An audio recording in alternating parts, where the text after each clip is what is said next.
जो मुख राम नाम नहीं आवा,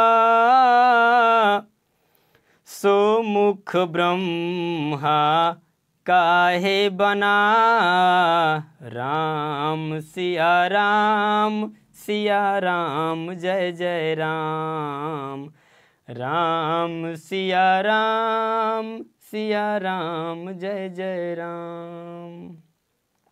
नमस्कार मित्रों, कैसे हैं आप सभी। आप मित्रों, आज हम लोग 10वीं कक्षा का हिंदी का पदखंड लेकर आए हैं और पदखंड का पहला चैप्टर आज हम लोग पढ़ेंगे, जिसके इनके लेखक के विषय में आपको हम पहले ही वीडियो में बता चुके हैं। और आज हम लोग इनके पद को अध्ययन करेंगे, पद को पढ़ेंगे। इनका पद है राम नाम बिनु बिरथे जगी जनमा, और एक और पद है जो नर दुख में दुख नहीं माने। और ये जो दोनों पद है, दोनों पद के लेखक हैं गुरु नानक जी। कौन है? गुरु नानक जी। तो आप याद रखिएगा, आपको हम इसके पहले वाला वीडियो में बताए हैं गुरु नानक जी के विषय में, और आज हम लोग जानेंगे इनके द्वारा जो बताया गया दोनों पद है, ये पद के माध्यम से, पंक्ति के माध्यम से ये संसार को क्या बताना चाहे हैं, क्या संदेश देना चाहे हैं। तो आइए बिना देर किए हुए दोस्तों, आज हम लोग इस पंक्ति को अध्ययन करके समझते हैं। कह रहे हैं, राम नाम बिनु बिरथे जगी जनमा, बीखू खावे बीखू बोले, बिनु नामे निफलु मटि भ्रमना।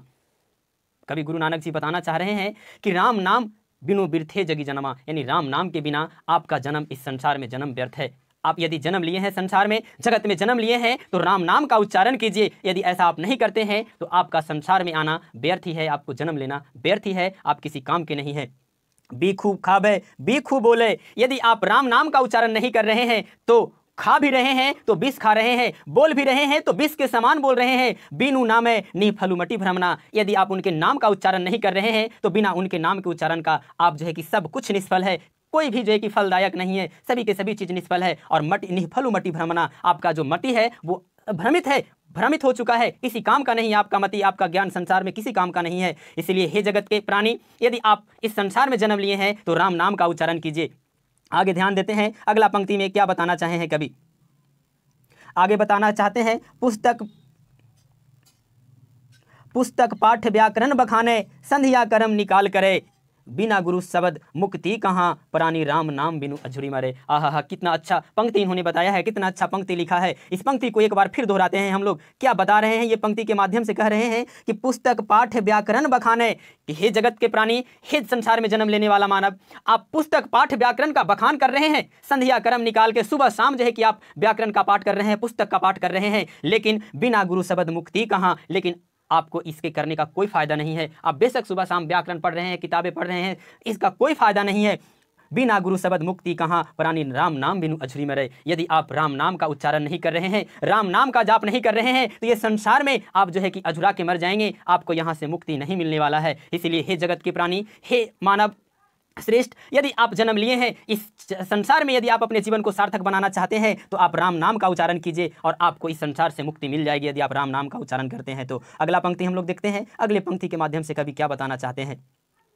अगले पंक्ति में कवि कह रहे हैं, दंड कमंडल शिखा सूत, धोती तीरथ गबनु अति भ्रमनु करे, राम नाम बिनु शांति न आवे, जपि हरि हरि नाम सुपारी पावे। वाह रे वाह, कितना अच्छा पंक्ति ये भी लिखा गया है। कह रहे हैं कवि कि आप जो है कि दंड कमंडल, अपने हाथों में दंड लिए हुए हैं, कमंडल लिए हुए हैं, शिखा बढ़ाए हुए हैं, चोटी बढ़ाए हुए, आप लंबी लंबी बाल बढ़ाए हुए हैं, आप धोती पहने हुए हैं, तीर्थ कर रहे हैं, चारों धाम का तीर्थ यात्रा कर रहे हैं, जिसका कोई फायदा नहीं है। ये सब का सब व्यर्थ है, सब का सब दिखावा है। आगे कह रहे हैं, राम नाम बिनु शांति ना आवे, जपि हरि हरि नाम सुपारी पावे। यदि आप राम नाम का जाप नहीं कर रहे हैं तो इस संसार में आपको कहीं पर भी शांति नहीं आने वाली है। और कभी कह रहे हैं कि जपि हरि हरि नाम सुपारी पावे, जो भगवान राम का नाम जपता है, जो प्रभु का नाम जपता है, वो जो है कि संसार से पार पा जाता है, इस संसार से उसको मुक्ति मिल जाता है।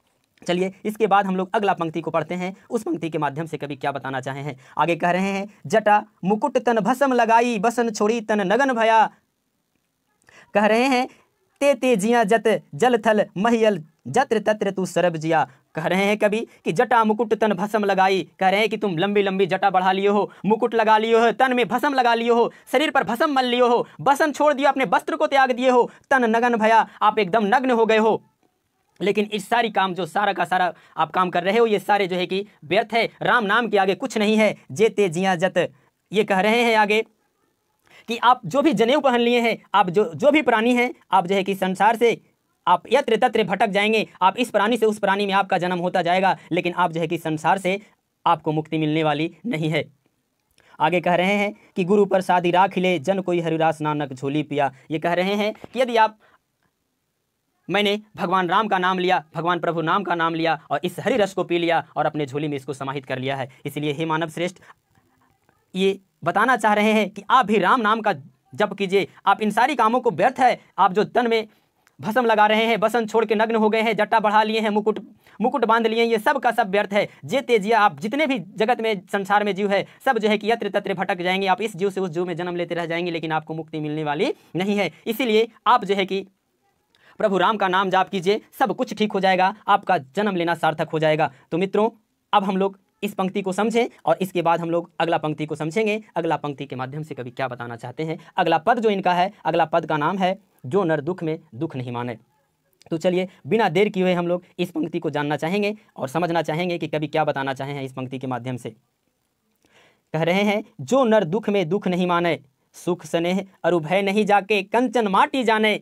कभी बताना चाहते हैं कि जो मनुष्य, जो नर दुख में दुख नहीं मानता है, यानी दुख को भी दुख जैसा नहीं लेता है, सुख स्नेह अरु भय नहीं जाके, जिसके पास न सुख होता है न स्नेह होता है, कंचन माटी जाने, जो कंचन सोना को भी माटी के समान मानता है,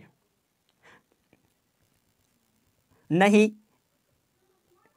निंदा नहीं स्तुति जाके लोभ मोह अभिमाना। यानी जो नर न निंदा से घबराता है, न अपनी प्रशंसा सुन के प्रसन्न होता है, लोभ मोह अभिमाना, न उसके पास लोभ होता है, न मोह होता है, न किसी चीज का अभिमान होता है, न किसी चीज का घमंड होता है। हरस शोकते रहे नियारो ना ही मान अपमाना। चाहे वो दुख की घड़ी हो या सुख की घड़ी हो, हर समय एक जैसा रहेगा, हमेशा जो है कि उसकी स्थिति न्यारा बना हुआ रहेगा, सबसे अलग सबसे पृथक रहेगा। आशा, अगला पंक्ति कह रहे हैं आशा मनसा कलश त्यागी कै जगते रहे निराशा। यानी सब कुछ त्याग देगा, ना किसी से कुछ उसको आशा है, ना किसी से कुछ उसको लेना है, ना कुछ किसी को देना है। यानी हर परिस्थिति में जो एक समान रहता है। काम क्रोध पर से नहीं ते ही घट ब्रह्म निवासा। कह रहे हैं और वैसे मनुष्य जिसके पास काम क्रोध छूता भी नहीं है, नजदीक तक नहीं आ पाता है, छूता तक नहीं है, वैसे मनुष्य को शरीर में, वैसे मनुष्य के शरीर के अंदर जो है कि ब्रह्म का निवास होता है, भगवान का निवास होता है। गुरु कृपा जही नर पै किन्हीं तिन्हीं यह जुगति पिछानी, नानक लीन भयो गोविंद सो जो पानी संग पानी। ये कह रहे हैं और जिस पर जो व्यक्ति ऐसी स्थिति में एक समान रह जाता है, उनके ऊपर गुरु का कृपा हो जाता है और नानक भी एकदम गोविंद के साथ मिल गए हैं, भगवान के साथ मिल गए हैं, इस प्रकार जैसे पानी संग पानी मिल जाता है। तो मित्रों, यहाँ पर हम लोगों ने दो पद पढ़ा गुरु नानक जी के द्वारा। प्रथम पद जिसमें राम नाम के स्मरण के आगे, राम नाम के जाप के आगे गुरु नानक ने सभी कर्मों को व्यर्थ बताया है। कोई भी काम आप कर लीजिए, ये सारे काम व्यर्थ है, आपका जन्म लेना व्यर्थ है इस संसार में। और दूसरी पंक्ति में कभी बताए हैं, दूसरे पद में कभी बताए हैं कि वैसे मनुष्य, वैसे नर जो दुख में दुख नहीं समझता है, दुख को दुख के समान नहीं जानता है, जो सुख को सुख नहीं समझता है, बिल्कुल हर परिस्थिति में एक जैसा रहता है, भय से नहीं डरता है, भय से नहीं घबराता है, कंचन माटी के समान समझता है, यानी सोने को माटी के समान समझता है, वैसे मनुष्य के हृदय में जो है कि ब्रह्म का निवास होता है। तो मित्रों, मुझे आशा है यह जो है कि आपको पंक्ति कविता अच्छा से समझ में आया होगा। आगे मैं आपको इसके क्वेश्चन आंसर को लेकर आऊंगा। तब तक के लिए नमस्कार।